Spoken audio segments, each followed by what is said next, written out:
Al cerrar el bloque anterior, ya está en nuestros estudios Vanina Biasi, que es diputada nacional del Frente de Izquierda y muy amablemente ha venido a visitarnos al piso de Radio Sónica. ¿Cómo te va, Vanina? Muy bien, gracias por la invitación. Por favor, gracias por estar siempre y en este caso presencialmente para poder charlar cara a cara de los temas de la sociedad. Bien.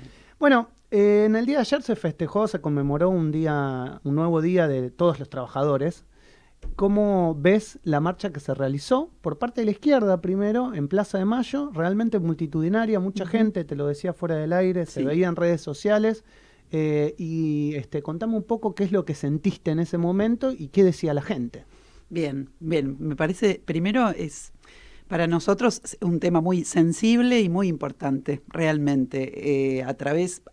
Yo milito hace 30 años en el Partido Obrero y realmente he pasado por momentos históricos muy diversos al respecto de la centralidad que tiene el 1 de mayo entre las corrientes que representamos los intereses de las y los trabajadores. Así que ayer fue una jornada muy importante, porque de alguna manera, en un momento tan duro para la clase trabajadora, se han hecho muchos intentos para borrar su identidad como clase, digamos. Entonces, para nosotros era un acto muy importante. Fueron muchísimos actos. Estuvimos entre el día sábado y el domingo, realizamos actos en todo el país.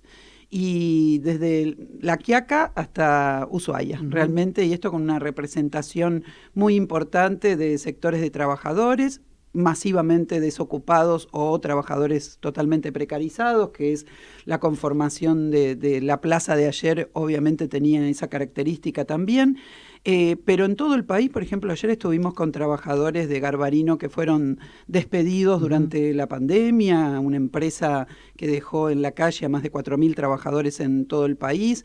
Estuvimos con trabajadores de Siderca que están en plena discusión por cuestiones paritarias.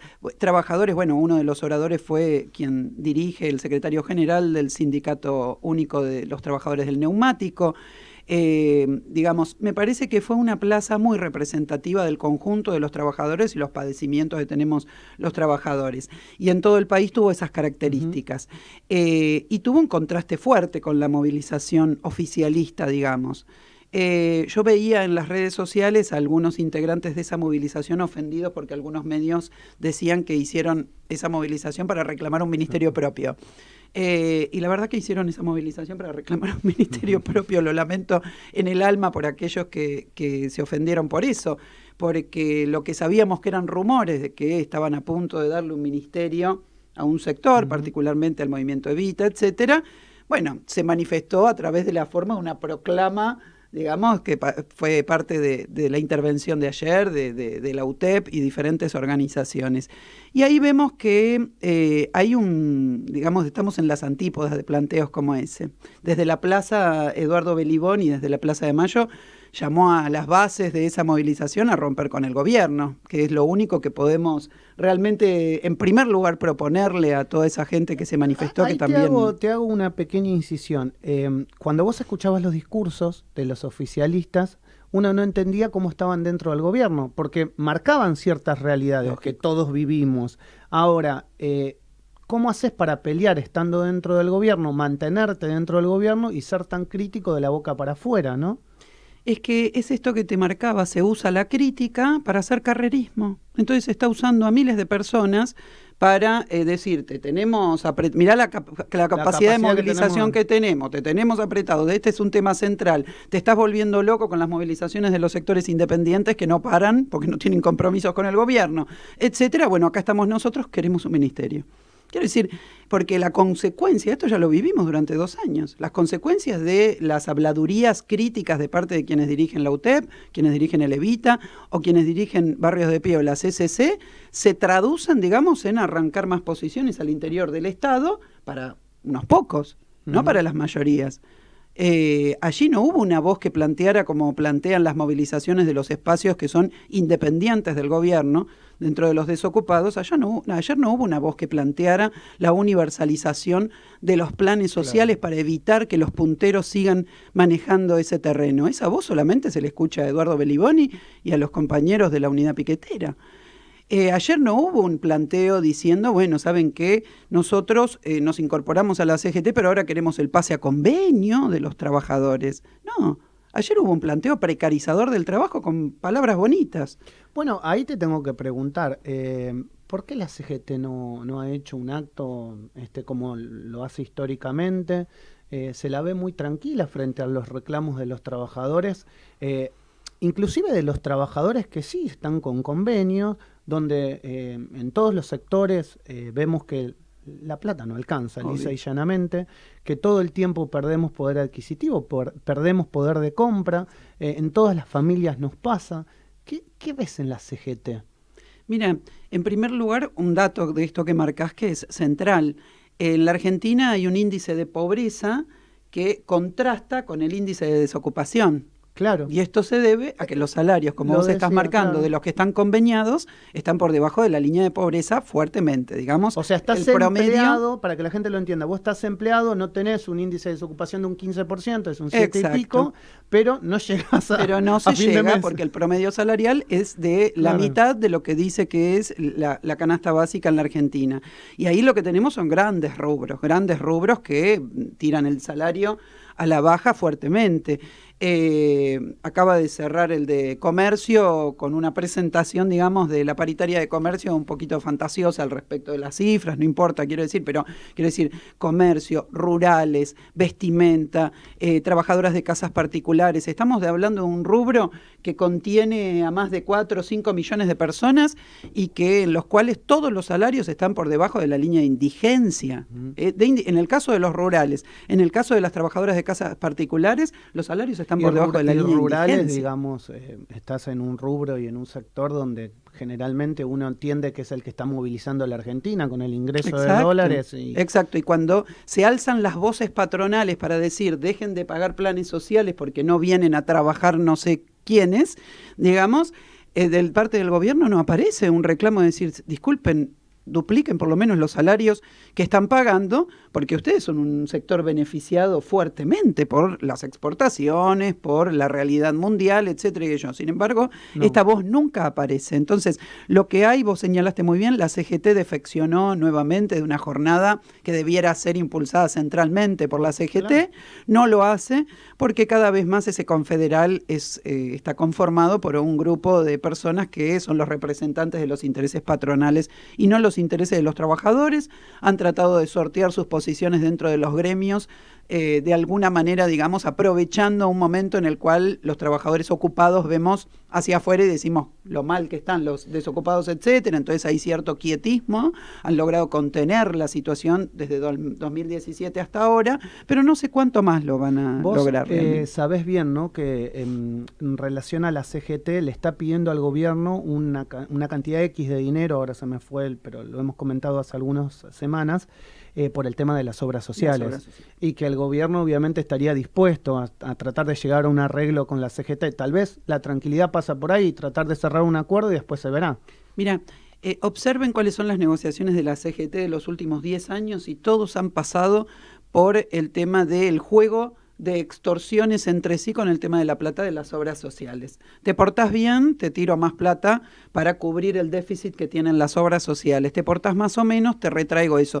Macri les aportó millones y millones a las cajas de las obras sociales para mantenerlos tranquilos. Digamos, eso se rompió en el 2017 exclusivamente porque desde las bases se levantó una posición contraria a la reforma jubilatoria y a la reforma laboral que tenía programada Macri y que finalmente no prosperó por las jornadas de 2017.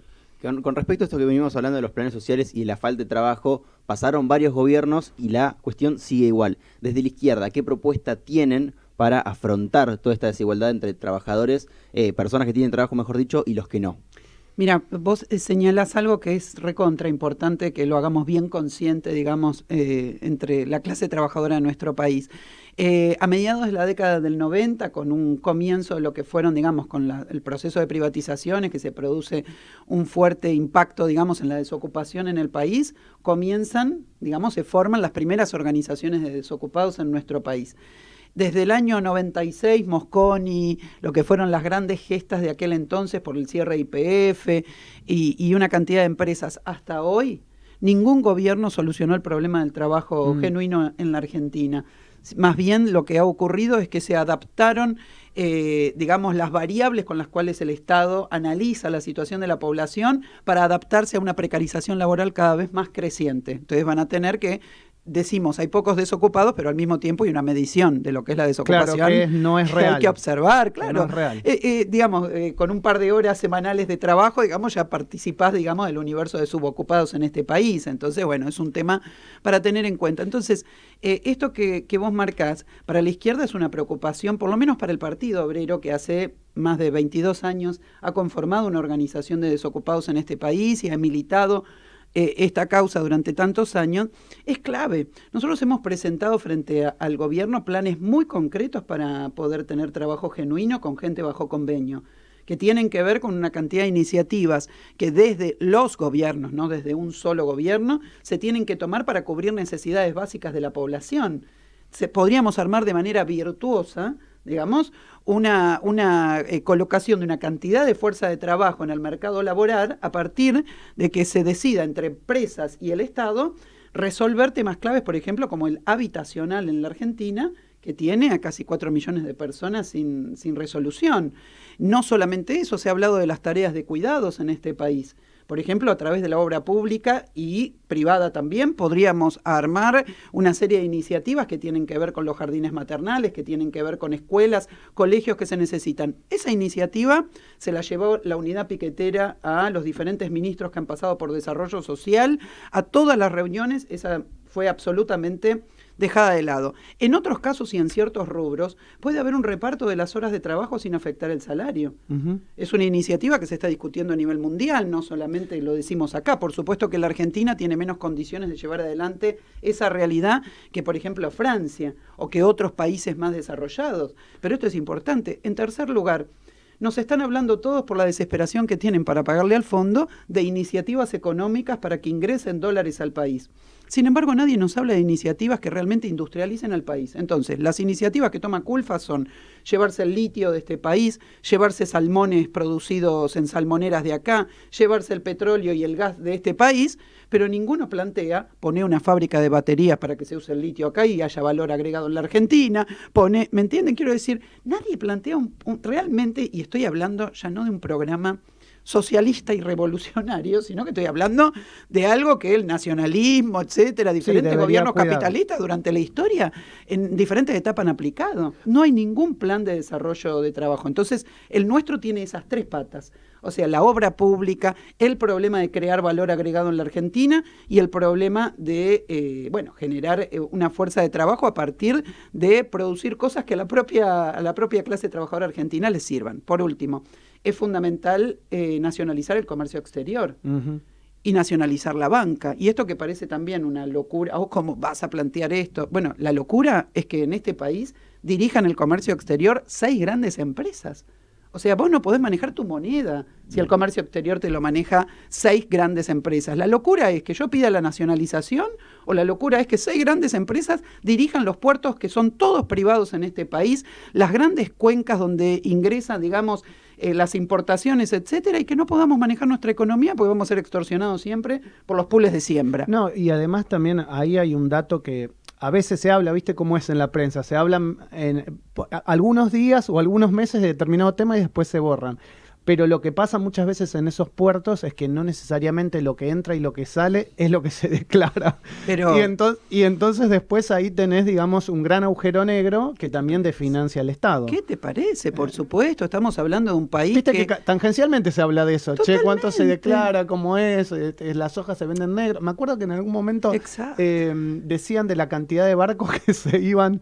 que se declaraban y que en realidad otros se iban sin declarar. Imaginen, digamos, eso pasa en la minería también. Pero exacto, a eso iba. Y después nos decían que si hacen más instalaciones de exploración y explotación petrolera en el mar, iba a haber controles. O sea, vivimos en la Argentina, en donde ni siquiera saben ir hasta Nordelta para mostrar que en todo Nordelta tienen a todas las mujeres no registradas, trabajadoras de casas particulares, y me vas a decir que vas a controlar a la empresa petrolera que depende de gobiernos imperiales imperialistas del mundo, que vas a controlarlos, es poco serio realmente. Déjame preguntarte un poquito y mirando, porque me parece un tema interesante, a futuro, digamos.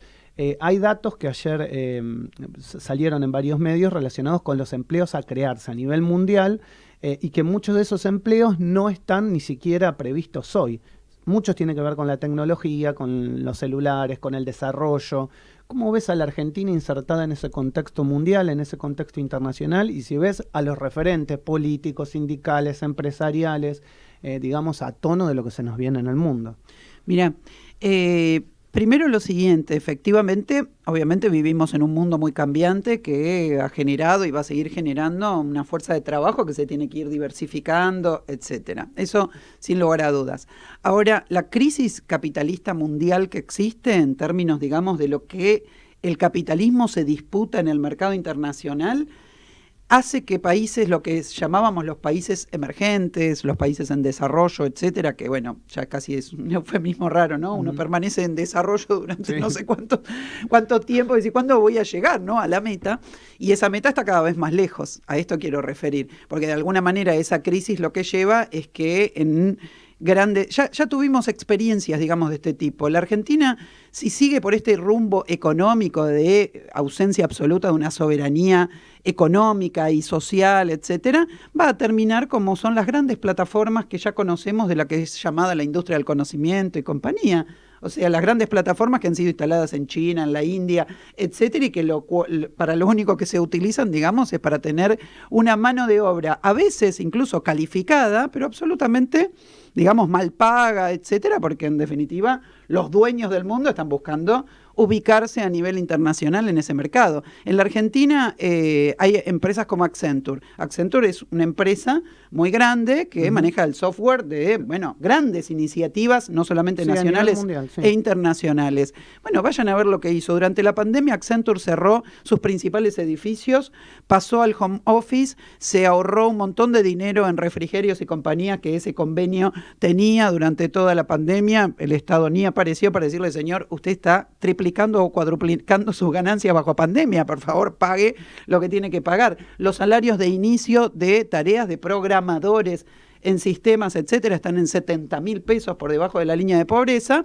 Sí, por eso muchos programadores desarrollan para el exterior y obviamente reciben fondos. Exactamente, las plataformas en la Argentina, bueno, miren lo que ha pasado con Mercado Pago, etcétera, las plataformas en la Argentina a lo único que vienen es a buscar mano de obra barata. Y entonces nosotros tenemos que escuchar cómo desde los gobiernos, las diferentes fuerzas políticas nos hablan de los méritos, la gente que viene, los pibes que vienen y tratan de formarse en esa materia se encuentran en un mercado laboral que no se condice con el nivel de ganancias que tienen esas empresas. ¿No? Bueno, la última que te preguntamos y abusamos de tu tiempo. Inflación. ¿Cómo ves la calle? ¿Qué es lo que dice la gente? Lo vivimos, lo contamos todos los días, lo vivimos en nuestro bolsillo, creo que todos los que estamos acá lo vivimos. Pero ¿qué es la sensación que vos tenés respecto a la inflación? Sobre todo en la búsqueda de soluciones. Porque el otro día leí a alguien muy interesante que decía, a ver, lo primero que tenemos que preguntarnos en la inflación es a quién le sirve.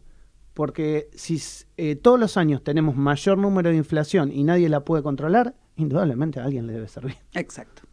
Esa es la clave. Esa es la clave. O sea, y al primero que le sirve es al gobierno. Entonces tenemos que ser muy audaces. Al Estado como Estado. Es al Estado como Estado, a los estados como Estado, a los estados provinciales, al Estado nacional.